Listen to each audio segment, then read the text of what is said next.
ঈদের সকালে রিজওয়ানুর রহমানের বাড়িতে মুখ্যমন্ত্রী মমতা বন্দ্যোপাধ্যায় ও অভিষেক বন্দ্যোপাধ্যায় রেড রোডে সকলকে শুভেচ্ছা জানানোর পরেই পার্ক সার্কাসে চলে যান তারা। লাল মসজিদ থেকে পায়ে হেঁটে যান সাদা মসজিদ পর্যন্ত। এরপরেই হাজির হন পার্ক সার্কাসে রিজওয়ানুর রহমানের বাড়িতে। কথা বলেন পরিবারের সদস্যদের সঙ্গে। প্রতি বছরের মতো এবারও সকালে প্রথমে রেড রোডে যান মুখ্যমন্ত্রী মমতা বন্দ্যোপাধ্যায়। সেখানে নামাজ পাঠের জন্য হাজির হওয়া মুসলিমদের শুভেচ্ছা জানান। তারপরেই অভিষেককে সঙ্গে নিয়ে পার্ক সার্কাসে পৌঁছে যান মুখ্যমন্ত্রী। লাল মসজিদের সামনে নেমে পড়েন গাড়ি থেকে।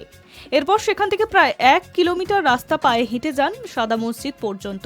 রাস্তায় দুপাশে থাকা আম জনতাকে শুভেচ্ছা জানান তিনি। এরপরে রিজওয়ানুরের বাড়িতে পৌঁছে যান মুখ্যমন্ত্রী। রিজওয়ানুরের স্মৃতিতে তৈরি বেদিতে মাল্যদান করেন। কথা বলেন পরিবারের সদস্যদের সঙ্গে। বেশ কিছুক্ষণ সেখানেই ছিলেন তিনি। উল্লেখ্য, 2007 সালে রিজওয়ানুরের মৃত্যু নিয়ে উত্তাল হয়েছিল রাজ্য রাজনীতি।